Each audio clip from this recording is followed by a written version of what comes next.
નમસ્કાર, જય માતાજી, જય શ્રી કૃષ્ણ। મારું નામ પલ્લવી છે। મેં એવા પરિવારમાં આંખ ખોલી હતી જ્યાં ગરીબીનો અંધકાર દરેક ખૂણામાં ફેલાયેલું હતું। હું હજુ માત્ર 1 વર્ષની હતી જ્યારે મારા પિતાનો છાંયડો મારા માથા પરથી ઉઠી ગયો હતો।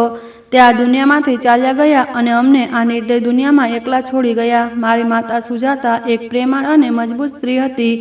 તેણે મારા પિતા સાથે અપાર પ્રેમ કર્યો હતો અને આ જ પ્રેમની ખાતર તેણે આગળ લગ્ન ન કરવાનો નિર્ણય કર્યો હતો। મારી માતાને સગાઓએ ઘણું સમજાવ્યું હતું, સુજાતા, લોકો શું કહેશે? જવાન સ્ત્રી છો, એકલી કેવી રીતે જીવન વિતાવશો? મારી માતાએ મજબૂતાઈથી જવાબ આપ્યો, જેમ ઉપરવાળો રાખશે તેમ જ વિતાવી લઈશ, પણ હું મારી દીકરીનું જીવન કોઈ સાવકા પિતાની દયા પર નહીં છોડી શકું।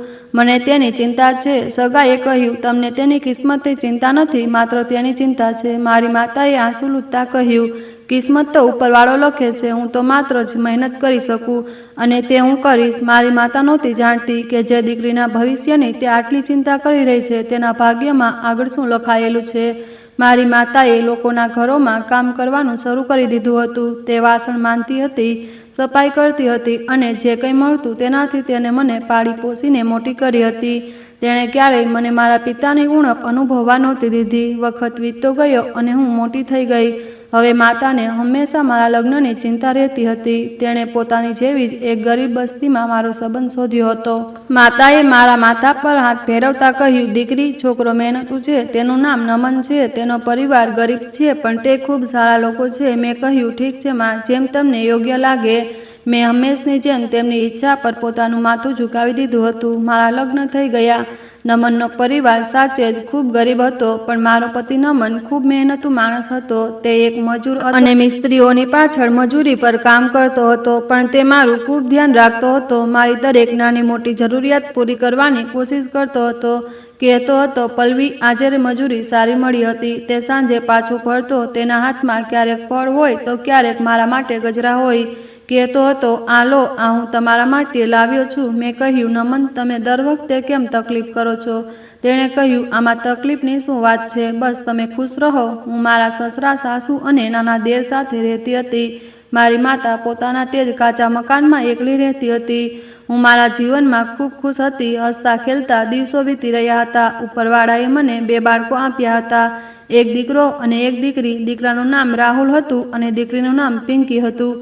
પછી એક દિવસ મારા જીવનમાં ફરી એક વખત તોફાન ઊભું થઈ ગયું હતું। મારો પતિ નમન, જે 1-2 માળના મકાન બનાવવા કામ પર ગયો હતો, ત્યાંથી નીચે પડી ગયો। તેના માથા પર ખૂબ ઈંડી ઈજા થઈ હતી। હોસ્પિટલ લઈ જવામાં ઘણી વાર થઈ ગઈ હતી, તેથી તેનું મૃત્યુ થઈ ગયું હતું। મારો સુહાગ ફરી એક વખત છીનવાઈ ગયો હતો। મારું આગળનું જીવન મુશ્કેલ થઈ ગયું હતું। મારા સાસુ સસરાએ મને મોં ફેરવી લીધું। મેં મારી સાસુને કહ્યું, માજી, હું ક્યાં જઈશ? અને આ બાળકો પણ તો નમનના છે ને? હું તેમની સામે હાથ જોડીને બેઠી હતી। તેણે કહ્યું, જુઓ વહુ, હવે મારો નાનો દીકરો દીપક પણ છે, મારે તેના પણ લગ્ન કરવા છે। જે ઓરડો તમને આપ્યો હતો, હવે તે તેની પત્નીને જોઈએ। મારી સાસુએ સ્પષ્ટ ઇનકાર કરી દીધો હતો અને કહ્યું હતું કે અહીં તમારો કોઈ હિસ્સો નથી, તમે તમારી માતાના ઘરે ચાલ્યા જાઓ। મારી પાસે કોઈ રસ્તો નહોતો। હું મારા બંને બાળકોને લઈને મારી માતાના તે જ કાચા મકાનમાં પાછી આવી ગઈ હતી। માતા તો પોતે હજુ સુધી લોકોના ઘરોમાં કામ કરીને પોતાનો ગુજારો કરી રહી હતી। હવે મારી અને મારા 2 બાળકોની જવાબદારી પણ તેમના માથે આવી પડી હતી। હું રડી રહી હતી, પણ મારી માતાએ મને દિલાસો આપ્યો હતો। તેણે મને છાતી સાથે વળગાડતા કહ્યું, મારી દીકરી આવી વાતો કરે છે? મેં તને તારા પિતા વગર પાળી હતી, હવે તારા બાળકોને પણ પાળી લઈશ। ઉપરવાળો ખૂબ મોટો છે, તને ચિંતા કરવાની જરૂર નથી। મારી માતા ફરીથી કામ પર જવા લાગી હતી। મેં વિચાર્યું કે હું પણ ક્યાંક કામ શરૂ કરી લઉં, પણ માતાએ મને સખત ના પાડી દીધી અને કહ્યું હતું, ના દીકરી, હજુ તારા બાળકો નાના છે, તું ઘરે રહે, તેમને સંભાળ, હું છું ને। પણ માતા જેટલું કમાતી હતી તેમાંથી ઘરના ખર્ચ પૂરા કરવા ખૂબ મુશ્કેલ હતા। હું મારા બંને બાળકોને એક સરકારી કોલેજમાં ભણાવતી હતી। ત્યાંથી ફી તો નહોતી, પણ તોય ભણતરના ખર્ચ ઘણા હતા। કોપીઓ, પેન્સિલ અને બાળકોની નાની નાની જરૂરિયાતો, દરેક કામ મને માતા પાસે કહેવું પડતું હતું। માં, રાહુલની કોપીઓ ખતમ થઈ ગઈ। માં, પિંકીની પેન્સિલ તૂટી ગઈ। મારા બાળકો જ્યારે મને માંગતા હતા તો હું રોજ આ બધું સંભાળતી રહેતી। મારું દિલ કપાઈ જતું હતું। આખરે એક દિવસ મેં મારી માતા સાથે વાત કરી, માં, હું ક્યારે તમારી કમાણી પર બેઠી રહીશ? મારા બાળકો મોટા થઈ રહ્યા છે, તેમના ખર્ચ વધી રહ્યા છે. માતાએ કહ્યું, દીકરી તું કામ કરીશ? મેં કહ્યું, હા માં, હું પણ તમારી જેમ લોકોના ઘરોમાં કામ કરીશ, મને કરવા દો. તમે એકલી થાકી જાઓ છો. માતા થોડી વાર શાંત રહી, પછી બોલી, ઠીક છે દીકરી, જો તારી આજ ઈચ્છા છે તો મારી નજરમાં તારા માટે એક જગ્યા છે. એક માલિક છે અર્પિત મલ્હોત્રા, તેમના ઘરમાં કામ કરનારીની જરૂર હતી. મેં કહ્યું, માં તે કેવા લોકો છે? માતા કહેવા લાગી, સારા જ હશે, ખૂબ અમીર છે, ત્યાં કામ વધારે નહીં હોય. તે ઘરમાં 2 જ વ્યક્તિ છે, પતિ પત્ની, તેમને કોઈ સંતાન નથી. મેં સુકૂનનો શ્વાસ લીધો અને મનોમન કહ્યું, ચાલો સારું છે, ઉપરવાળાની કૃપા થઈ ગઈ, ક્યાંકથી તો નોકરીની વ્યવસ્થા થઈ. બીજા દિવસે હું ડરતા ડરતા તે જ ભવ્ય બંગલાના દરવાજા પર પહોંચી ગઈ. મારું દિલ ઝડપથી ધડકતું હતું. મેં જીવનમાં આટલું મોટું ઘર માત્ર દૂરથી જોયું હતું. મારા ત્યાં પહોંચતા ચોકીદાર સખત શબ્દોમાં પૂછ્યું, તું કોણ છે? મેં કહ્યું, મારું નામ પલ્લવી છે, મને કાલે માલકીનજીએ કામ માટે બોલાવી હતી. ચોકીદારે મને ઉપરથી નીચે સુધી જોયું અને માથું હલાવ્યું, જાણે કહેતો હોય કે મારી ઓકાત આ દરવાજાની અંદર જવાની નથી. તેણે ઇન્ટરકોમ પર વાત કરી અને નાનો દરવાજો ખોલી દીધો. કહેવા લાગ્યો, જા, માલકીન અંદર લાઉન્જમાં છે. હું અંદર પ્રવેશી. ઘર આટલું મોટું અને આટલું શાંત હતું કે મને મારા પગલાંની આહટ પણ ખરાબ લાગી રહી હતી. લાઉન્જમાં એક આડેડ ઉંમરની સ્ત્રી સોફા પર બેઠેલી હતી. તેમની ખોળામાં એક આલ્બમ હતું. તે કદાચ મારા આવવાથી અજાણ હતી અને ફોટામાં ખોવાયેલી હતી. મેં ખચકાતા અવાજ લગાવ્યો, માલકીનજી? તો તે ચોંકી ગઈ અને ઝડપથી આલ્બમ બંધ કરી દીધો. તેમની આંખો સોજી ગયેલી હતી, જાણે તે રડી રહી હોય. કહેવા લાગી, તું પલ્લવી છે? તેમના શબ્દોમાં ખૂબ નરમ અને ઉદાસ હતા. મેં કહ્યું, જી માલકીન. તેણે કહ્યું, તો ઠીક છે, તને કામ સમજાવી દઉં. તે ઊભી થઈ અને કહેવા લાગી, જુઓ, આ ઘરમાં 2 જ વ્યક્તિ છે, હું અને મારા પતિ અર્પિત મલ્હોત્રા. જ્યારે તેણે પોતાના પતિનું નામ લીધું તો તેમનો અવાજ કંપી ગયો. તેણે કહ્યું, મારા પતિને સફાઈ ખૂબ પસંદ છે. ધૂળનો એક કણ પણ ઘરમાં દેખાવો ન જોઈએ, ખાસ કરીને તેમની સ્ટડીમાં. ત્યાં દરેક વસ્તુને હાથ લગાવતા પહેલાં મને પૂછી લેજે. મેં કહ્યું, જી માલકીન. અને ત્યારે તે ક્ષણભર માટે અટકી, જાણે કંઈ કહેવા માંગતી હોય પણ શબ્દો શોધી રહી હોય. પછી બોલી, મારા પતિ થોડા કડક વર્તનના છે, તેમની વાતોનું ખરાબ ન માનજે. મેં કહ્યું કે માલકીન, હું સમજુ છું. પછી બોલી, કિચન ત્યાં છે, આજનો નાસ્તો અને બપોરનું ભોજન તને બનાવવાનું છે. તે મને કિચન બતાવીને વળી ગઈ હતી અને બોલી, મને કામ છે, હું મારા ઓરડામાં છું, જરૂર હોય તો બીજી નોકરાણીને અવાજ આપજે. મેં કહ્યું, માલકીનજી, નોકરાણી તો હું જ છું. તેણે ચોંકીને મને જોયું, જાણે તેમને યાદ જ ન રહ્યું હોય કે તે મને શા માટે આ વાત કરી રહી છે. કહેવા લાગી, અરે ઓ, ઠીક છે. એટલું કહીને તે ઝડપથી પોતાના ઓરડા તરફ વધી ગઈ અને દરવાજો બંધ કરી દીધો. મેં એક ઠંડો શ્વાસ ભર્યો. આ ઘર બહારથી જેટલું સુકૂન ભર્યું દેખાતું હતું, અંદરથી એટલું જ વેસત ભર્યું લાગી રહ્યું હતું. મેં ઝડપથી કામ શરૂ કર્યું. સફાઈ કરી, કિચન સંભાળી અને નાસ્તો તૈયાર કર્યો. હજુ હું ટેબલ ગોઠવી રહી હતી કે સીડીઓમાંથી કોઈના ઉતરવાનો અવાજ આવ્યો. તે અર્પિત મલ્હોત્રા હતા, જેમનો ઉલ્લેખ તેમની પત્નીએ કર્યો હતો. લાંબા પગલાં, ભારે પર્સનાલિટી અને ચહેરા પર ઘમંડભર્યા અભિવ્યક્તિત્વ. તેણે સફેદ કોટ પહેર્યો હતો અને તેમની આંખો કોઈ તીર જેવી તીક્ષ્ણ હતી. તેણે ટેબલ તરફ જોઈને કહ્યું, અત્યંત કડક શબ્દોમાં પૂછ્યું, તું નવી છે? મેં કહ્યું, માલિક, મારું નામ પલ્લવી છે, હું સુજાતાજીની દીકરી છું. તેણે ખુરશી ખેંચી અને કહ્યું, મને નામથી કોઈ મતલબ નથી, કામથી મતલબ છે. મારા ઘરમાં ચુસ્તી અને બેદરકારીની કોઈ ગુંજાઈશ નથી.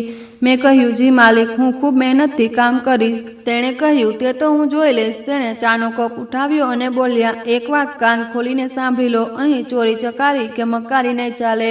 હું ગરીબોની ચાલાકીને સારી રીતે સમજુ છું. મોકો મળતા જ એહસાન ફરામોશી કરે છે. આ સાંભળીને મારા દિલને ઠેસ લાગી હતી. મેં મારા આંસુઓ પર કાબૂ રાખ્યો અને કહ્યું, માલિક, હું ગરીબ જરૂર છું પણ બેઈમાન નથી. તેણે મારી તરફ જોયા વગર કહ્યું, આ વાતો જૂની થઈ ગઈ. જા, બહાર લોનની સફાઈ કર અને ખબરદાર, જો માલકીના ઓરડાની આસપાસ પણ નજર આવી તો.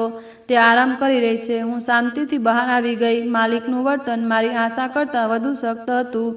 માલકીન સારો દિવસ પોતાના ઓરડામાંથી નીકળતી નહોતી અને માલિક પોતાના ઓફિસમાં બંધ રહ્યા હતા. સાંજે જ્યારે હું થાકી હારીને ઘરે પાછી ફરી તો દિલ ભારે હતું.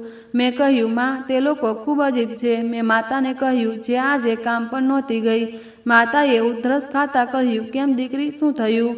મેં કહ્યું, માલિક તો મોટો ઘમંડી અને બદતમીજ માણસ છે અને માલકીન સારો દિવસ ઓરડામાં જ બંધ રડતી રહે છે. માતાએ મને દિલાસો આપતા કહ્યું, તું ધીરજથી પોતાનું કામ કર, ઉપરવાળો તને તેનું ફળ જરૂર આપશે. મેં કહ્યું, માં, તમારી તબિયત ઠીક નથી લાગતી, તમે આજે કામ પર કેમ નથી ગયા?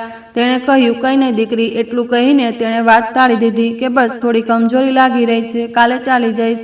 પણ બીજી સવારે માતાની તબિયત વધુ ખરાબ થઈ ગઈ હતી. તેમને તાવ હતો અને તે ઠીકથી શ્વાસ પણ નહોતા લઈ શકતા. મેં સખ્તાઈથી માતા પાસે કહ્યું, આજે પણ તમે કામ પર નહીં જાઓ. હું માલિક પાસે આજે છૂટી. હજુ મારી વાત પૂરી પણ નહોતી થઈ કે તેણે મારો હાથ પકડતા કહ્યું, ના પલ્લવી, આવું ન કર. અર્પિતજી તારા માલિક છે. તું પહેલા દિવસે છૂટી માંગીશ તો તે તને કામમાંથી કાઢી નાખશે. હું ઠીક છું દીકરી. મેં કહ્યું, માં, પણ તમારી દવાનું શું થશે?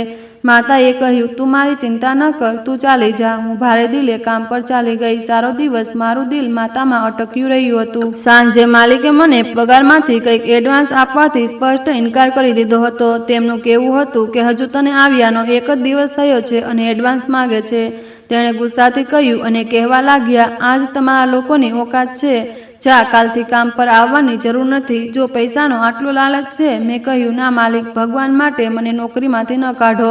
હું તેમની સામે હાથ જોડીને રડી પડી હતી. મેં કહ્યું, મારી માતા ખૂબ બીમાર છે, મને દવા લેવી છે. હું તમારા બધા પૈસા કામ કરીને ચૂકવી દઈશ. કદાચ તેમને મારી હાલત પર દયા નહોતી આવી, પણ તેમને એક નોકરાણીની જરૂર હતી. તેણે કહ્યું, ઠીક છે, પણ આ છેલ્લી વાર છે. આગળ આવી હિંમત ન કરજે. તેણે કંઈક પૈસા મારી તરફ ફેંક્યા. મેં જમીન પરથી પૈસા ઉઠાવ્યા અને આંસુ લૂંટતી ઘરેથી ભાગી. હું ઘરે પહોંચી તો માતાની હાલત વધુ બગડી ગઈ હતી. તેમની શ્વાસ ઉખડી રહી હતી. માં, આંખો ખોલો. હું ચીસો પાડી રહી હતી. માતાએ ધીમેથી આંખો ખોલી. તેમનો ચહેરો સફેદ પડી ગયો હતો. તેણે કહ્યું, દીકરા, મારી ચિંતા ન કર અને તું પોતાના બાળકોનું ધ્યાન રાખ. મેં કહ્યું, માં, આ તમે કેવી વાતો કરો છો? હું તમારા માટે ડૉક્ટર પાસેથી દવા લઈને આવી છું. મેં દવા તેમને આપી. આગલા કેટલાક દિવસ માતા માટે ખૂબ મુશ્કેલ હતા. માતાની તબિયત ઘટતી જઈ રહી હતી. તે હવે કામ પર બિલકુલ પણ નહોતા જઈ શકતા. હું માતાના માલિકો પાસે તેમની પાછલી પગાર માગવા ગઈ તો તેને પણ સ્પષ્ટ ઇનકાર કરી દીધો. તેમનું કહેવું હતું કે કેવી પગાર? એક માલકીને કહ્યું, તારી માતા મહિનામાં 10 દિવસ આવે છે અને 20 દિવસની છૂટી કરે. અમારા કામનું ઘણું નુકસાન થયું. અમારી પાસે કોઈ પૈસા નથી. હું ત્યાંથી રડતી પાછી ફરી હતી. હવે ઘરનો સારો બોજો મારી એકલી નોકરી પર હતો. અર્પિતજીનો ગુસ્સો દિવસે ને દિવસે વધતો જઈ રહ્યો હતો અને માલકીનની ખામોશી વધુ ગહેરી થતી જઈ રહી હતી. મેં કામ તો શરૂ કરી દીધું હતું, પણ મારી અસલી મુશ્કેલી ઘરે મારી માતાની બગડતી તબિયત હતી. હું દરરોજ સવારે તેમને દવા આપીને આવતી હતી અને સારો દિવસ મારું દિલ તેમનામાં જ અટક્યું રહેતું હતું. એક સવારે મેં માતાનું કપાળ છૂતા કહ્યું, માં, તમારો રંગ આજે કંઈક વધુ પીળો લાગે છે. માતાએ કમજોરીથી મુસ્કરાતા જવાબ આપ્યો, હા દીકરી, હા, તાવ જવાનું નામ જ નથી લઈ રહ્યો. બસ થોડી કમજોરી છે. તું ચિંતા ન કર, હું ઠીક થઈ જઈશ.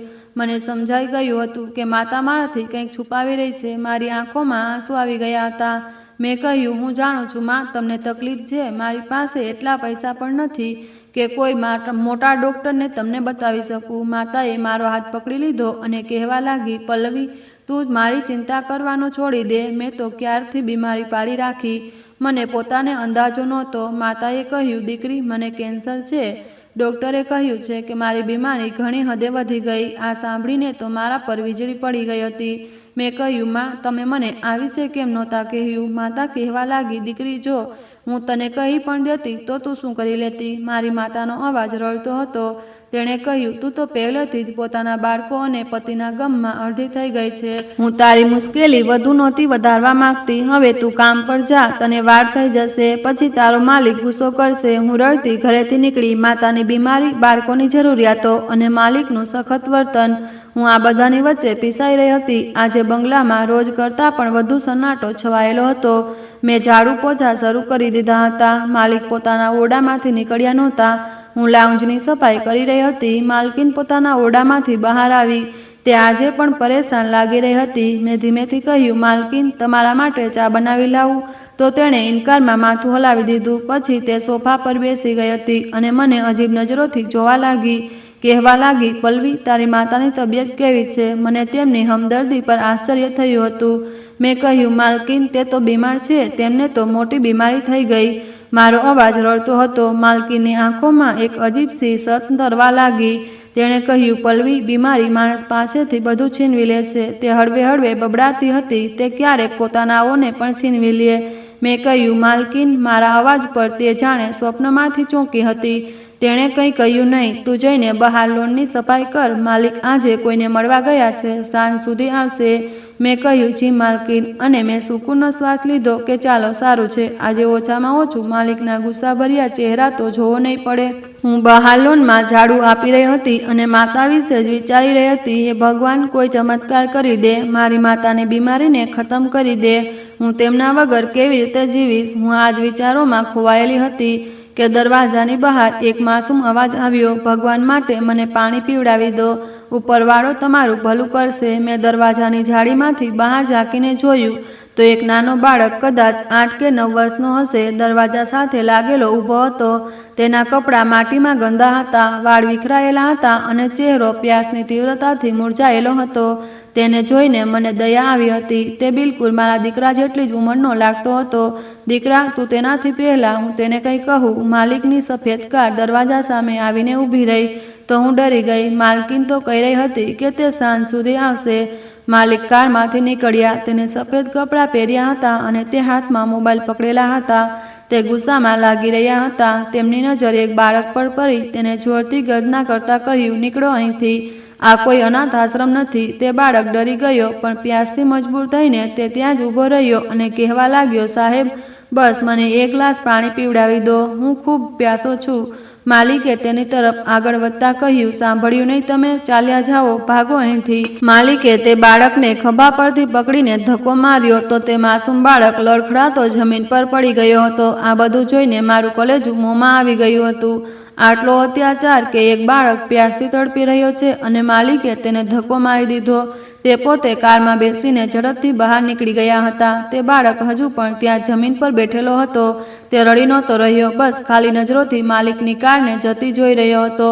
મેં ઝડપથી ઇધર ઉધર જોયું તો માલિક જતા રહ્યા હતા. માલકીન પોતાના ઓરડામાં હતી. મારું દિલ ઝડપથી ધડકતું હતું. માલકીનને ખબર પડી ગઈ તો તે મને નોકરીમાંથી કાઢી નાખશે. મારી અંદરથી અવાજ આવ્યો, પણ તે બાળક પ્યાસો છે અને એક બાળક છે. મારા મનને કહ્યું કે મારે તેને પાણી દેવું જોઈએ. મેં નિર્ણય કરી લીધો હતો. મેં તે બાળકને ઇશારો કર્યો, તો અહીં જ રોકાઈશ, હું પાણી લઈને આવું છું. તે બાળક ત્યાં જ રોકાઈ ગયો હતો. હું ઝડપથી કિચનમાં ગઈ. મારા હાથ કાપી રહ્યા હતા. મેં ઝડપથી પાણીનો ગ્લાસ ભર્યો. પછી મારી નજર ટેબલ પર પડી. રોટલી પણ પડી જે કદાચ માલિકના નાસ્તામાંથી બચી ગઈ હતી. મેં ધીમેથી કહ્યું, હે ભગવાન, મને માફ કરી દેજે. મેં તે રોટલી ઉઠાવી અને પાણીનો ગ્લાસ લઈને તે બાળક પાસે આવી ગઈ હતી. મેં તેને કહ્યું, આ લે દીકરા અને આ રોટલી પકડ. હું તારા માટે પાણી પણ લઈને આવી છું. અહીં બેસીને આ ખાઈ લે. માલિક જતા રહ્યા છે, તું પેટ ભરીને ખા અને ઝડપથી અહીંથી ચાલ્યો જા. તે માસૂમ બાળક ત્યાં જ દરવાજા પાસે જમીન પર બેસીને ઝડપથી રોટલી ખાવા લાગ્યો. રોટલી ખાઈને તેણે એક જ શ્વાસમાં સારું પાણી પણ પી લીધું હતું અને પછી મારી તરફ જોઈને એક ધીમી અવાજમાં કહેવા લાગ્યો, આંટી, ઉપરવાળો તમારું ભલું કરશે. હું તેની વાત પર મુસ્કુરાઈ ગઈ હતી. તે બાળકના ચહેરા પર જે ખુશી હતી તે મારી સારી મુશ્કેલીઓ પર ભારી હતી. તેની દુઆએ જાણે મારા દિલ પર મરમ રાખી દીધું હતું. મેં કહ્યું, હવે જા દીકરા. તે પહેલાં કે કોઈ મારી વાત પૂરી થાય તે પહેલાં જ મારા કાનમાં કારના ટાયરની ચીરચીરાહટ આવી હતી. તે બાળક ત્યાંથી ઉઠીને જવા જ લાગ્યો હતો કે માલિકની કાર ફરીથી ત્યાં આવીને ઊભી રહી. આ બધું જોઈને મારા તો હોશ જ ઉડી ગયા હતા. મારી જાન ગળામાં આવી ગઈ હતી. માલિક તો જતા રહ્યા હતા, તો પછી તે આટલી ઝડપથી પાછા કેમ આવ્યા? તે પોતાના ઓફિસ માટે જતા હતા તો સાંજે મોડેથી જ પાછા આવતા હતા. માલિક ગુસ્સામાં કારમાંથી બહાર નીકળ્યા અને મારી તરફ ઘૂરવા લાગ્યા. તેમની આંખો ગુસ્સાથી લાલ થઈ રહી હતી. તમે ગરીબોની ઓકાત આવી જ હોય છે. તે ઠીક છે, તો તું હવે મારા ઘરમાંથી ખાવાનું ચોરીને આ અનાથોને ખવડાવીશ. મારું દિલ તો ધડકવાનું ભૂલી ગયું હતું. મારા હાથમાંથી ખાલી ગ્લાસ પડીને ચકનાચૂર થઈ ગયો હતો. તે માસૂમ બાળક ડરીને મારી પાછળ છુપાઈ ગયો હતો. મેં કહ્યું, માલિક, મારી વાત તો સાંભળો. મેં માલિકની સામે હાથ જોડી દીધા હતા. મારો અવાજ ડરથી કાંપી રહ્યો હતો. મેં કહ્યું, માલિક, આ બાળક ન જાણે ક્યારથી ભૂખો હતો. મને આના પર દયા આવી ગઈ હતી. માલિકે ગુસ્સાભરી નજરોથી મને જોયું અને કહેવા લાગ્યા, તારી હિંમત કેવી રીતે થઈ મારા કિચનમાંથી ખાવાનું ચોરવાની? મેં તને કહ્યું હતું કે તમે ગરીબોની ફિતરતમાં જ બેમાની હોય છે. મેં કહ્યું, ના માલિક, મેં ચોરી નથી કરી. હું રડી પડી હતી. માત્ર એક રોટલી તો આને આપી હતી. તે તમારા નાસ્તામાંથી બચી હતી. તે ગર્જના કરીને બોલ્યા, ઠીક છે, હવે તને આના પર દયા આવી છે ને, તો હવે તને પર દયા કોણ ખાશે? આવા નોકરને હું મારા ઘરમાં એક પણ નહીં રાખું જે મારા ઘરમાંથી રોટલી ચોરી શકે. હવે સુધી તો તું ન જાણે શું શું કરી ચૂકી હશે. અવાજ સાંભળીને માલકીન પણ પોતાના ઓરડામાંથી બહાર નીકળી આવી હતી. તેણે કહ્યું, શું થયું છે અર્પિત, કે અવાજ મચાવી રાખ્યો છે? માલકીન પર પણ વરસી પડ્યા હતા. તું તો હર વખત ઓરડામાં પડી રહે છે. તને શું ખબર કે શું થઈ રહ્યું છે? ક્યારેય બહાર નીકળીને પણ જોયું છે કે બહાર શું થઈ રહ્યું છે? ઘરના નોકર ઘરમાં શું ગુલ ખીલાવી રહ્યા છે? તેણે કહ્યું, શું મતલબ? શું થયું? માલિકે કહ્યું, જુઓ, પોતાની આ ભોળી ભાળી નોકરાણીને તેણે મારી તરફ જોઈને ઇશારો કર્યો કે આણે ઘરમાંથી રોટલી ચોરી અને તે ભિખારી બાળકને ખવડાવી રહી હતી. તેથી હું આજે જ આને નોકરીમાંથી કાઢી રહ્યો છું. મેં આશાભરી નજરોથી માલકીન તરફ જોયું હતું. મેં કહ્યું, માલકીન, તે બાળક ખૂબ પ્યાસો અને ભૂખ્યો હતો. તે માત્ર માનવતાના નાતે આવું કર્યું. પણ માલકીન તો મારી વાત સાંભળીને જ નહોતી રહી. તેમની આંખો આશ્ચર્ય અને ડરથી ફાટી ગઈ હતી. તે મારી તરફ નહીં પણ મારી પાછળ છુપાયેલા આ માસૂમ બાળકને ઘૂરી રહી હતી. તે બાળક પણ ડરીને તેમની તરફ જોઈ રહ્યો હતો. અંજલિ, માલિકે પોતાની પત્નીને પોકારી કે તું કંઈક બોલીશ કે હંમેશની જેમ ગૂંગી બની રહીશ? માલકીન તો જાણે કોઈ ગહેરા વિચારમાં જ ખોવાઈ ગઈ હતી. તેમનો ચહેરો પીળો પડી ગયો હતો. તે મને કે માલિકને કંઈ પણ કહ્યા વગર ઝડપથી વળી અને પાછી પોતાના ઓરડામાં ચાલી ગઈ હતી. માલિકે આ જોઈને હસતા કહ્યું, તારી સાઈડ કોઈ નહીં લે. મેં કહ્યું, માલિક, મારી માતા ખૂબ બીમાર છે. મને પૈસાની ખૂબ જરૂર છે. મેં તેમના પગ પકડવાની કોશિશ કરી પણ આગળ આવું ક્યારેય નહીં કરું. મને માફ કરી દો. માલિકે સાચે જ મને નોકરીમાંથી કાઢી નાખી હતી અને કહ્યું હતું કે આજ પછી તું મારા ઘરની આસપાસ પણ નજર ન આવજે. તારા જેવા નોકરોની અહીં કોઈ ગુંજાઈશ નથી. પછી તેણે મારી તરફ જોઈને ઝેરી મુસ્કુરાટ સાથે કહેવા લાગ્યા, હવે તું ભૂખી મરીશ. ચાલી હતી બીજાઓને રોટલી ખવડાવવા. હવે આ જ બાળકની જેમ દર રોટલી માંગતી ફરીશ. નીકળ અહીંથી. માલિકે એક જોરદાર ધક્કો મને આપ્યો તો હું લડખડાઈ ગઈ હતી. પણ પડવાથી પહેલા આ બાળકે મને થામી લીધી હતી. મેં એક છેલ્લી આશાથી માલિકને પૂછ્યું, માલિક, મારા મહિનાની છેલ્લી તનખા? તે હસવા લાગ્યા અને બોલ્યા, તારી ચોરીમાં કપાઈ ગઈ છે. દફા થઈ જાય અહીંથી. તેણે દરવાજો મારા મોં પર જ બંધ કરી દીધો હતો. હું ત્યાં જ દરવાજાની બહાર જમીન પર બેસીને ફૂટીને રડવા લાગી હતી. મારું બધું ખતમ થઈ ગયું હતું. માતાની દવાઓ, બાળકોનું રાશન, ઘરનું ભાડું, આ બધું મારી આંખો સામે ફરી રહ્યું હતું. તે બાળક મારી પાસે ઊભો હતો, મને શાંતિથી જોતો રહ્યો. હું શાંતિ સાથે આંસુ વહેતા પોતાના કાચા ઘર તરફ ચાલવા લાગી હતી. આજે મારા પગલામાં જાન નહોતી.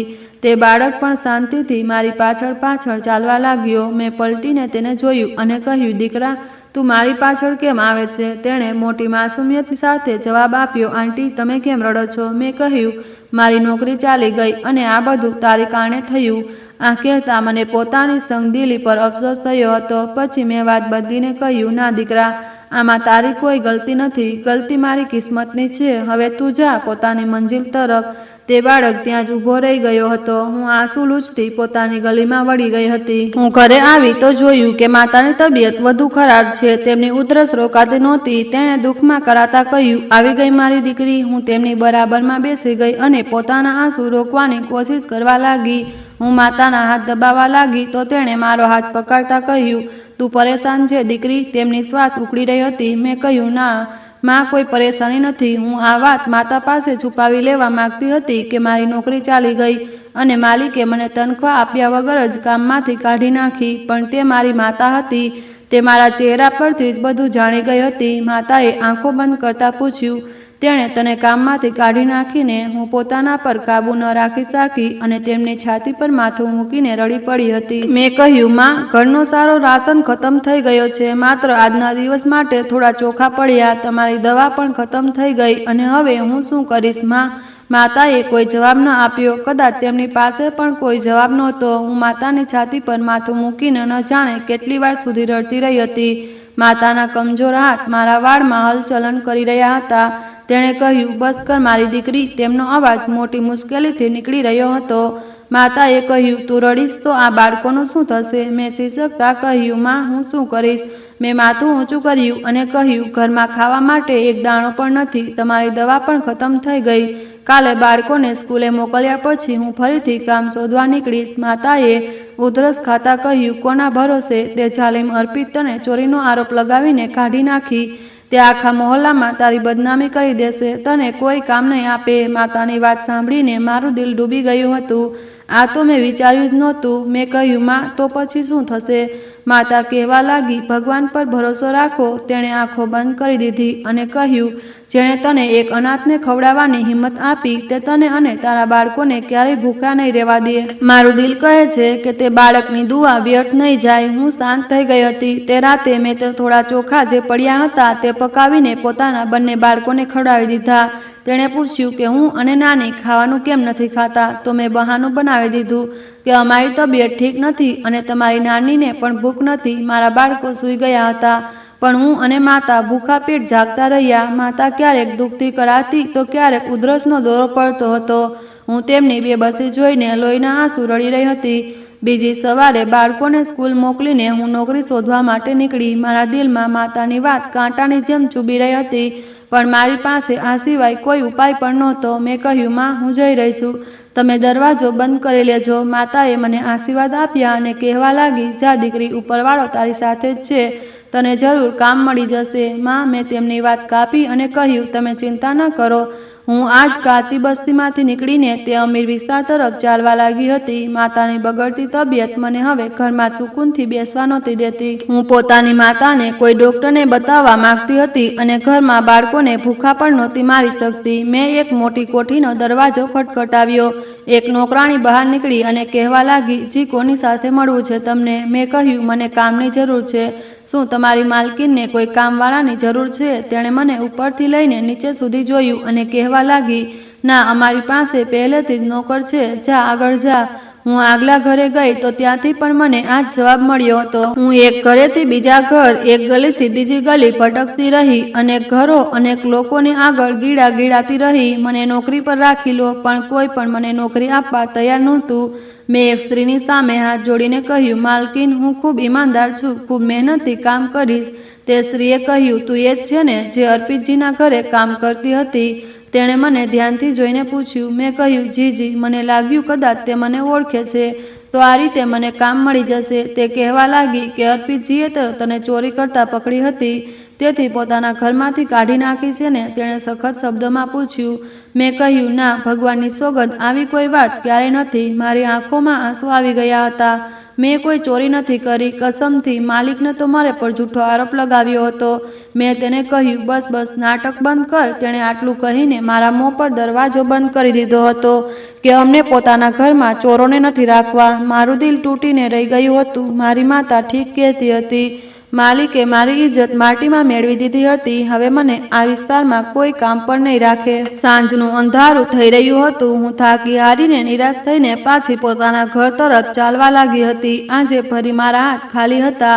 મારું દિલ જાણે અત્યંત ઉદાસીમાં હતું. મારા દિલની અંદરનો અંધકાર મને બહારના અંધકાર કરતાં પણ વધુ અનુભવાઈ રહ્યો હતો કે હું ઘરે જઈને પોતાના બાળકોને શું જવાબ આપીશ, શું કહીશ, માતાને શું કહીશ કે આજે પણ તમારી દવા લઈને નથી આવી.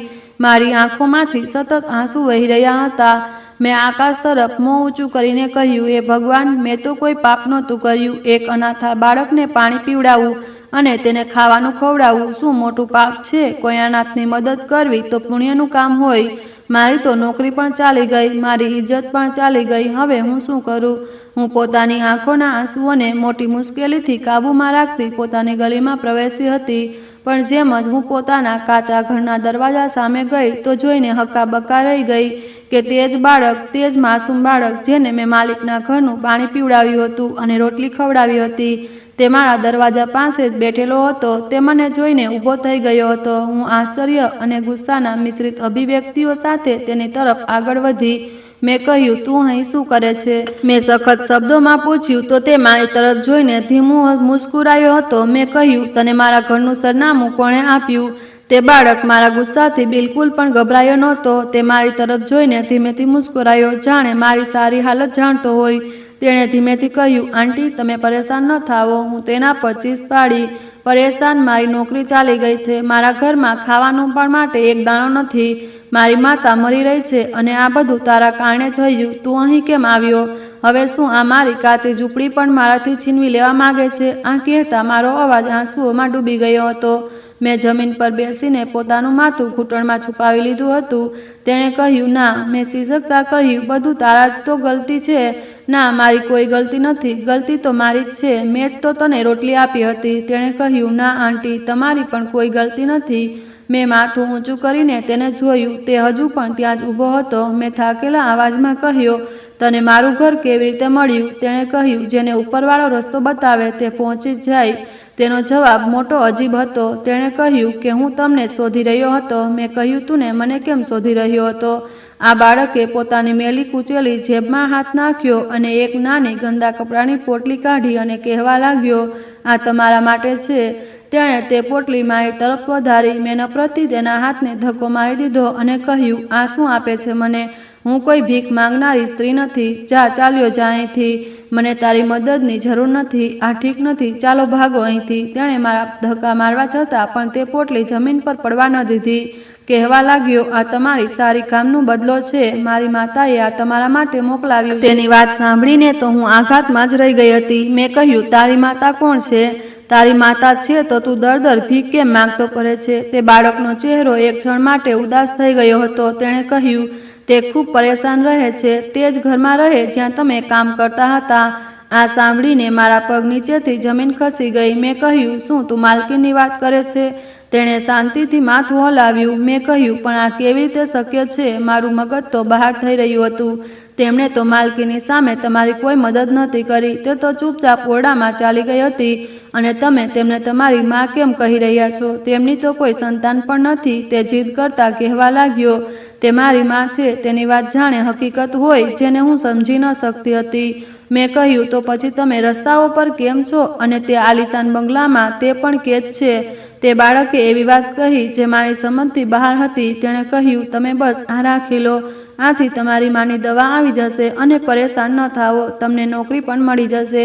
ભગવાન તમને આનાથી વધુ સારી નોકરી આપશે. તે પહેલાં કે હું તેની પાસેથી કંઈ પ્રશ્ન કરું, તેણે તે પોટલી જબરદસ્તી મારા હાથમાં દીધી અને ઝડપથી અંધારી ગલીમાં વળીને ભાગી ગયો હતો. મેં અવાજ લગાવ્યો, અરે છોકરા, ઊભા રહો. ક્યાં ભાગી રહ્યા છે? તે તો મારી નજરથી અચાનક ગાયબ થઈ ગયો હતો. હું ત્યાં દરવાજા પર આઘાતમાં ઊભી શોક રહી ગઈ હતી. મારા હાથમાં તે મેલી પોટલી હતી. મેં હૃદયમાં વિચાર્યું, માલકીન અને આ બાળક, આખરે શું મામલો છે? હું ઝડપથી અંદર આવી અને દરવાજો બંધ કરી દીધો. માની ઉધરસનો અવાજ આવી રહ્યો હતો. મેં કાંપતા હાથોથી આ પોટલી ખોલી. તેમાં સિક્કા નહોતા, પણ તેની અંદર વાળીને રાખેલા નોટો હતા. મેં તેમના ગણ્યા તો આ કેટલા પૈસા હતા કે મારી કેટલાક મહિનાઓની તનખ્વાહ બરાબર હતા. મારું તો માથું ચકરાવા લાગ્યું હતું કે આ પૈસા ક્યાંથી આવ્યા? શું સાચે માલકીને મોકલ્યા છે? જો હા, તો આ ભિખારી બાળકના હાથે કેમ મોકલ્યા? અને જો તે તેની માં છે તો આ બધું નાટક શું છે? શું આ પૈસા ચોરીના છે? કે માએ કમજોર અવાજમાં પૂછ્યું, બેટી કોણ હતું? મેં ઝડપથી પૈસા છુપાવી દીધા અને કહ્યું, ના માં, કોઈ નહોતું. બસ પવન ચાલી રહ્યો હતો. મારા હૃદયમાં તો જાણે એક તોફાન ઊભું થઈ ગયું હતું અને હું વિચારી રહી હતી કે હું આ પૈસાનું શું કરીશ. જો આ ચોરીના પૈસા હશે તો પણ પછી મારી નજરો પણ પાછી મારી નજર માના પીળા ચહેરા પર પડી. તે દુઃખથી તડપી રહી હતી. મારા બાળકોના ભૂખા ચહેરા મારી આંખો સામે ફરી રહ્યા હતા. હું મારી માને મરવા નહીં દઉં. હું મારા બાળકોને ભૂખા નહીં રાખું. મેં નિર્ણય કરી લીધો હતો કે હું આ પૈસા વાપરીશ, પણ હું આ બાળક અને માલકીનનું રાજ જાણીને રહીશ. રાતભર હું આ મેલી પોટલીને છાતીએ વળગાડીને જાગતી રહી હતી. એક તરફ માની બગડતી હાલત હતી, બીજી તરફ આ પૈસાનો બોજ હતો. આ પૈસા ચોરીના હતા કે કોઈ મજબૂરી હતી? આ બાળકનું માલકીનને માં કહેવું, આ બધું મારી સમજથી બહાર હતું. મેં માને જંખોડી. તેમનું શરીર તાવથી તપી રહ્યું હતું. મેં નિર્ણય કરી લીધો હતો કે ના, હું મારી માને આમ મરવા નહીં દઉં. જે પણ હોય, પહેલા માની દવા લાવવી જરૂરી છે. આગલી સવારે હું આ પૈસાથી માને નજીકના ક્લિનિક લઈ ગઈ હતી. ડૉક્ટરે માને જોઈને કહ્યું કે તેમની તબિયત ખૂબ ખરાબ છે. તેમની બીમારી ઘણી હદે વધી ગઈ. ડૉક્ટરે દવા લખતા કહ્યું, આ મોંઘી દવાઓ છે, આ સતત ચાલશે. તમે તેમને કોઈ મોટા હોસ્પિટલ કેમ નથી લઈ જતા? મેં કહ્યું, જી ડૉક્ટર સાહેબ, વ્યવસ્થા કરી રહી છું. મેં જૂઠું બોલ્યું હતું. હું દવા લઈને ઘરે આવી હતી. તે પૈસાથી વખત માટે તો માને શ્વાસ આવી ગયો હતો, પણ મારું હૃદય આ રાજના બોધ તળે દબાયેલું હતું. મને જાણવું હતું કે બાળકોને મા પાસે છોડીને આ આલિશાન બંગલા તરફ ચાલી પડી હતી. મને નોકરી પાછી નહોતી જોઈતી. મને જવાબ જોઈતા હતા. હું ગેટની બહાર ઊભી હતી, કાંપી રહી હતી. જો માલિકે મને જોઈ લીધી તો તે મને ખૂબ અપમાનિત કરશે, કદાચ પોલીસના હવાલે પણ કરી દેશે, પણ હું માલકીનથી મળ્યા વિના પાછી નહીં જઈ શકું. મેં હિંમત કરીને ગેટ પાસે ઊભેલા ચોકીદારને કહ્યું, મને માલકીનથી મળવું છે. તેણે કહ્યું, તમે તે મને ઓળખી ગયો હતો અને બોલ્યો, માલિકે તમને અહીં આવવાથી મનાઈ કરી હતી, ચાલો ભાગી જાઓ અહીંથી. ત્યાં તેની સામે ગીડગીડાવા લાગી, પ્લીઝ ભગવાનના વાસ્તે મને એકવાર માલકીનથી માત્ર 1 મિનિટ માટે મળવા દો. હજી હું ઊભી તેની સામે ગીડગીડાઈ રહી હતી જ્યારે ગેટ ખુલ્યો અને માલકીન પોતે બહાર આવી હતી. તે આજે પણ પરેશાન હતી અને ગલીમાં કોઈને શોધી રહી હતી. તેમણે મને જોયા તો ઠીટકી ગયા. તેમના શબ્દોમાં આશ્ચર્ય હતું. હું ઝડપથી માલકીન પાસે ગઈ અને તે પોટલી તેમની તરફ વધારતા કહ્યું, આ પૈસા? માલકીનનો રંગ તો પડી ગયો હતો. તેમણે ઝડપથી મારો હાથ પકડ્યો અને મને ગેટની આડમાં ખેંચી લીધી. ધીમે બોલો, તેમનો અવાજ કાંપી રહ્યો હતો. તેમણે કહ્યું, અર્પિત ઘરે જ છે, તમે આ રાખી લો. મેં કહ્યું, માલકીન, હું આ કેવી રીતે રાખી લઉં? તે બાળકે કહ્યું કે આ તમે આપ્યા, તેને તમને માં કહી છે. આ બધું શું છે? એટલું સાંભળતા જ માલકીની આંખોમાંથી આંસુઓની વર્ષા થવા લાગી હતી. તે દિવાલને ટેકો લગાવીને બેસી ગઈ હતી. તેને યાદ છે, તેને બધું યાદ છે.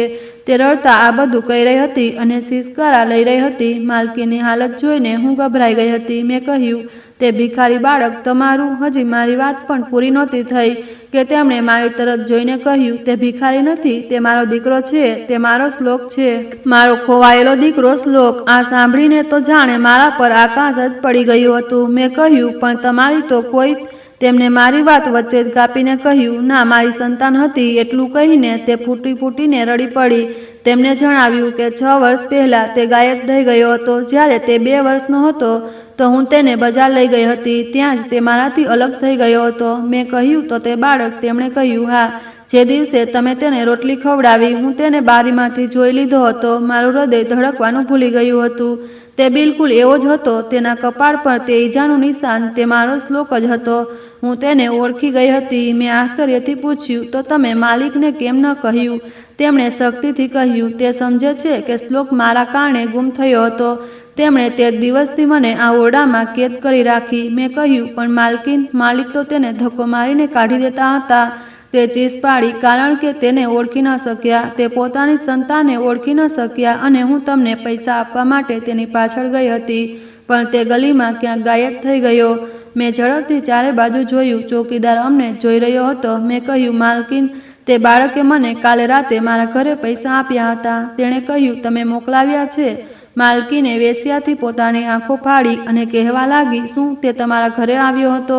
મેં કહ્યું, જી, અને તેણે મને આ પૈસા આપ્યા છે. માલકીને મારો બાજુ મજબૂતીથી પકડ્યો અને કહેવા લાગી, મેં તેને કોઈ પૈસા નથી આપ્યા. મેં તો તેને તે દિવસ પછી જોયો જ નથી. જે દિવસે અર્પિતે તમને નોકરીમાંથી કાઢી હતી, હું તો તેની પાછળ દોડી હતી, પણ તે ગલીમાં ક્યાંક ગાયબ થઈ ગયો હતો. હું તો સમજી રહી હતી કે મેં તેને ફરીથી ખોઈ દીધો છે. આ સાંભળીને તો મારા પગ તળેથી જમીન નીકળી ગઈ હતી. એનો અર્થ એ કે તેણે મારી સામે જૂઠું બોલ્યું હતું. મારું હૃદય ઝડપથી ધડકવા લાગ્યું. તો પછી આ પૈસા? મારું મગજ કામ કરવાનું બંધ થઈ ગયું હતું. જો આ પૈસા માલકીને નથી આપ્યા, તો 8 વર્ષના ભિખારી બાળક પાસે આટલી મોટી રકમ ક્યાંથી આવી? ભગવાન, માલકીને તો પોતાનું માથું જ પીટી લીધું હતું. તેનો અર્થ એ કે તે કોઈ મુસીબતમાં છે. તેણે આ પૈસા ક્યાંકથી ચોર્યા હશે. માલકીને કહ્યું, પલ્લવી, તમે તેને ઓળખો છો, તે તમારી સાથે મળ્યો. ભગવાન માટે મારા દીકરાને શોધો. મેં કહ્યું, માલકીન, હું તેને ક્યાંથી શોધીશ? હું પોતે ખરાબ રીતે ગભરાઈ ગઈ હતી. હું તો તેને ઓળખતી પણ નથી. તે પોતે મારા ઘરે આવ્યો હતો. માલિકની તીવ્ર અવાજ અંદરથી આવી, ગેટ પર કોની સાથે વાત કરી રહી છે? માલકીનનો ચહેરો ડરથી સફેદ પડી ગયો હતો. તેમણે મને ધક્કો આપ્યો અને કહેવા લાગી, જાઓ, હમણાં જ અહીંથી ચાલી જાઓ. જો અર્પિતે તમને જોઈ લીધા તો તે મને જાનથી મારી નાખશે. પણ તમને ભગવાનનો વાસ્તો, પલ્લવી, જો તે તમને ફરી મળે તો તેને કહેજો તેની માં જીવતી છે. તેને મારી પાસે લઈ આવો. મેં કહ્યું, માલકીન, પણ આ પૈસાનું? હું તે ચીસ પાડી, હમણાં જાઓ, અને ઝડપથી ગેટ બંધ કરીને તે અંદર ભાગી ગઈ. ત્યાંથી ભાગીને હું કાનમાં માલકીનના સિસકારા ગુંજી રહ્યા હતા. મારી પાસે રાખેલા તે પૈસા મને આગની જેમ બાળવા લાગ્યા. તે બાળક શ્લોક, તેણે મારી સાથે જૂઠું કેમ બોલ્યું હતું? તે મને બચાવવા માંગતો હતો, અને જો તે સાચે માલકીનનો દીકરો છે તો તેમની પાસે જવાને બદલે રસ્તાઓ પર કેમ ભટકી રહ્યો છે? હું ઘરે પહોંચી તો માની હાલત કંઈક સંભાળાઈ હતી. નવી દવાઓએ તેમના પર કદાચ અસર બતાવી હતી. માએ કમજોર અવાજમાં પૂછ્યું, ક્યાં રહી ગઈ હતી બેટી? મેં કહ્યું, માં ક્યાં નહીં, બસ કામ માટે ગઈ હતી. મેં જૂઠું બોલી દીધું અને હું આ પૈસાનું રાશન લઈ આવી હતી. મેં બાળકોને ખાવાનું ખવડાવ્યું અને માને દવા આપી, પણ મારા હૃદયને સુકૂન નહોતું. મારા મગજમાં બસ તે જ બાળક ફરી રહ્યો હતો. આગલા 2 દિવસમાં પાગલોની જેમ આ બાળકને શોધતી રહી. મેં દરેક ગલી, દરેક ચોક પર તેને તલાશ કરી હતી, પણ તે ક્યાંય ન મળ્યો. હું દરેકને પૂછતી રહી, શું કોઈ 8-9 વર્ષના બાળકને કોઈએ જોયો છે? પણ કોઈ તેના વિશે ન જાણતું હતું. હું થાકી હારીને ઘરે પાછી આવી હતી. માં સૂતી હતી. મેં નિર્ણય કર્યો હતો કે હું પૈસા આગળ વાપરીશ નહીં. આ ચોરી ના હોઈ શકે. હું તેમને પાછા આપી દઈશ, પણ કોને? હું આ જ વિચારોમાં ખોવાઈ હતી કે દરવાજા પર દસ્તક થઈ. મેં ડરતા ડરતા દરવાજો ખોલ્યો તો સામે તે જ બાળક ઊભું હતું, શ્લોક. મેં તેને બાજુથી પકડીને અંદર ખેંચી લીધો હતો. મેં કહ્યું, ક્યાં હતા તમે અને મારી સામે જૂઠું કેમ બોલ્યા? તે પૈસા? તેણે મારા મોં પર હાથ મૂકી દીધો અને ધીમેથી બોલ્યો, નાનીમાં જાગી જશે. મેં કહ્યું, તમને કેવી રીતે ખબર તે સૂતી છે? તેણે કહ્યું, મને બધું ખબર છે. તે મુસ્કુરાવા લાગ્યો અને કહેવા લાગ્યો, તમારો આભાર માનવા માટે આવ્યો હતો. મેં કહ્યું, આભાર? કી વાતનો? તેણે કહ્યું, તમે મારી મા સાથે વાત કરી. તમે તેમને કહ્યું કે હું જીવતો છું. તેની વાત સાંભળીને તો મારું મોં આશ્ચર્યથી ખુલ્લું જ રહી ગયું હતું.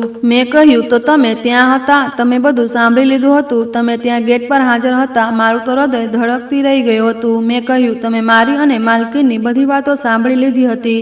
તેણે માસુમિયતથી માથું હલાવ્યું. હા, જાણે આ કોઈ મોટી વાત ન હોય. તેણે કહ્યું, હું તમારી પાછળ જ આવ્યો હતો, પણ હું છુપાઈ ગયો હતો.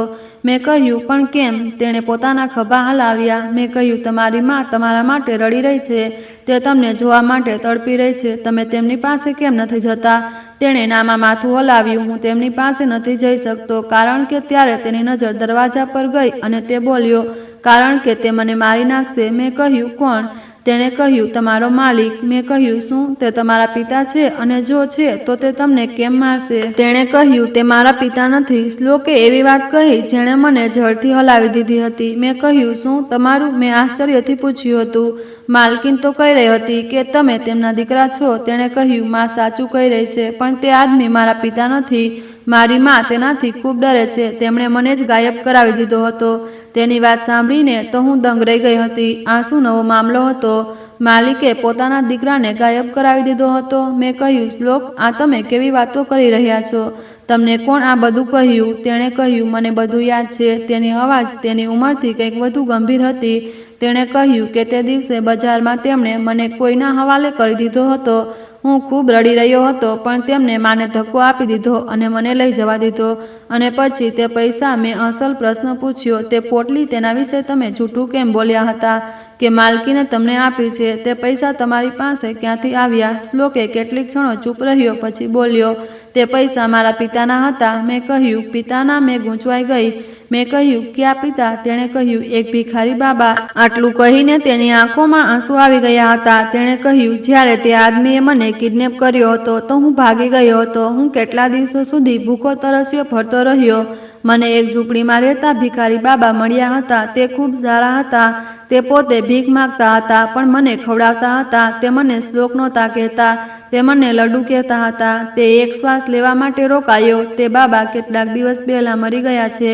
તેણે સિસકી લીધી અને જણાવ્યું કે તેમણે મળતા પહેલા મને તે પોટલી આપી હતી અને કહ્યું હતું, લડ્ડુ બેટા, આ મારી જિંદગીભરની કમાણી છે. મેં આ તમારા માટે બચાવીને રાખી.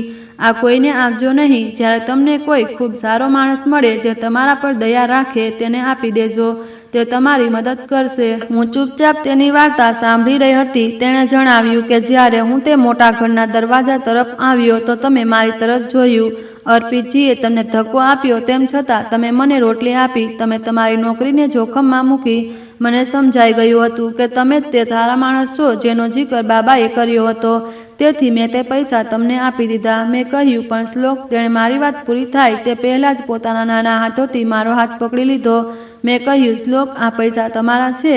આ તમારા બાબાની અમાનત છે. હું આ રાખી ન શકું. તેણે જીદ કરી અને કહ્યું, કે આ હવે તમારા છે, તમારી માં બીમાર છે, તમને આ પૈસાની જરૂર છે. બાબાએ મને કહ્યું હતું કે આ પૈસા ભલાઈના બદલામાં આપવાના છે. મેં કહ્યું, પણ હું આ પૈસા કેવી રીતે લઈ શકું? ખટખટ. ત્યારે દરવાજા પર અચાનક જોરદાર દસ્તક થઈ હતી. હું અને શ્લોક ખરાબ રીતે ઉછળી પડ્યા હતા. રાતના આ સમયે કોણ હોઈ શકે? મેં કાંપતા અવાજમાં પૂછ્યું, કોણ છે? બહારથી અવાજ આવ્યો, દરવાજો ખોલો પલ્લવી. એક અજાણી અને ભારે અવાજ, દરવાજો ખોલો પલ્લવી, અને ખબર છે કે માસૂમ છોકરો તમારી પાસે છે. શ્લોકનો ચહેરો ડરથી સફેદ પડી ગયો હતો. તેણે મારો હાથ મજબૂતીથી પકડી લીધો અને કહેવા લાગ્યો કે આ તે જ લોકો છે. તે ધીમેથી કહેવા લાગ્યો. મેં કહ્યું, ક્યાં લોકો શ્લોક? તેણે કહ્યું, આ બાબાની ઝૂંપડી પાસે રહેતા હતા. તેની અવાજ કાંપી રહી હતી. તેણે કહ્યું, આ જાણે છે કે બાબા પાસે પૈસા છે. બાબાના મરી જવા પછી આ લોકો મને શોધી રહ્યા છે. તેમને ખબર પડી ગઈ કે પોટલી મારી પાસે હતી. આ લોકો મને મારી નાખશે. ખટખટ. આ વખતે વધુ દસ્તક થઈ. દરવાજો ખોલો અથવા અમે દરવાજો તોડી નાખીશું. આ સાંભળતા જ મારી જાન ગળામાં આવી ગઈ હતી. હે ભગવાન, હું કઈ મુસીબતમાં ફસાઈ ગઈ હતી. એક તરફ માલિકનું જુલમ હતો તો બીજી તરફ માની બીમારી. હવે આ બાળક શ્લોક. મેં કહ્યું, તમે પથારીની નીચે છુપાઈ જાઓ ઝડપથી. મેં તેને ધક્કો આપ્યો. તેણે કહ્યું, ના, તે તમને મારી નાખશે. મેં ડરતા કહ્યું, તમે છુપાઈ જાઓ, હું આ લોકોને જોઈ લઈશ. મેં દરવાજાની બહાર ઝાંક્યું તો દરેક તરફ ભયાનક ચહેરાવાળા આદમીઓ ઊભા હતા. તેમણે કહ્યું, પલ્લવી, તે છોકરાને અમારા હવાલે કરી દો. અમે તમને આખરી વાર કહી રહ્યા છીએ. મેં મા તરફ જોયું, જે દરવાજાની દસ્તકથી જાગી ગઈ હતી અને ડરેલી નજરોથી મને જોઈ રહી હતી. મેં નિર્ણય કરી લીધો હતો કે હું આ માસૂમ બાળકને હવે આ દરિંદાઓના હવાલે નહીં કરું. દરવાજો તોડી નાખો. બહારથી તે આદમીઓની અવાજ આવી. શ્લોક ડરથી કાંપતો પથારીની નીચે વધુ સંકોચાઈ ગયો હતો. માએ પણ ડરથી આંખો બંધ કરી લીધી હતી. મેં હૃદયમાં પ્રાર્થના કરી, હે ભગવાન, મારી મદદ કરો. હું આ માસૂમની હિફાજત કેવી રીતે કરીશ? મેં હિંમત કરી અને કહ્યું, જુઓ, મારા ઘરમાં કોઈ જ નથી. અહીંથી ચાલ્યા જાઓ, નહીં તો હું હોબાળો મચાવીશ. એક આદમી હસતા કહેવા લાગ્યો, હોબાળો મચાવશો? ઠીક છે, મચાવો હોબાળો. અમને ફક્ત એક છોકરો જોઈએ. અમને ફક્ત એ જ છોકરો જોઈએ, અને તે પોટલી. મેં મારી પૂરી તાકાતથી બૂમો પાડવા માંડ્યા, બચાવો, બચાવો, ચોર, ચોર. મારી અવાજ ગલીમાં ગૂંજી હતી. મેં માને કહ્યું, માં, તમે પણ ચીસો પાડો. અમારી ચીસો સાંભળીને મહોલ્લાના કેટલાક લોકોના દરવાજા ખુલ્યા. શું થયું? એક પાડોશીએ અવાજ લગાવ્યો. મેં ગભરાતા અવાજમાં કહ્યું, આ લોકો ચોર છે. દરવાજા પર ઊભેલા આદમી ગભરાઈ ગયા. તેમને અંદાજો નહોતો કે એક ગરીબ સ્ત્રી આટલી હિંમત બતાવશે. એક આદમીએ બીજા આદમીને કહ્યું, ભાગો અહીંથી, નહીં તો અમારી જાન મુસીબતમાં આવી જશે. તે લોકો ઝડપથી અંધારી ગલીમાં ભાગી ગયા હતા. હું કાંપતા દરવાજાથી ચોંટી ગઈ. શ્લોક પથારી નીચેથી નીકળ્યો અને મારી સાથે ચોંટી ગયો. અમે એટલા વધુ ડરેલા હતા કે આખી રાત અમારી જાગતા પસાર થઈ ગઈ હતી. મેં એક નિર્ણય કરી લીધો હતો કે હું શ્લોકને આમ જોખમમાં નહીં મૂકી શકું. તેની અસલ જગ્યા તેની મા પાસે હતી.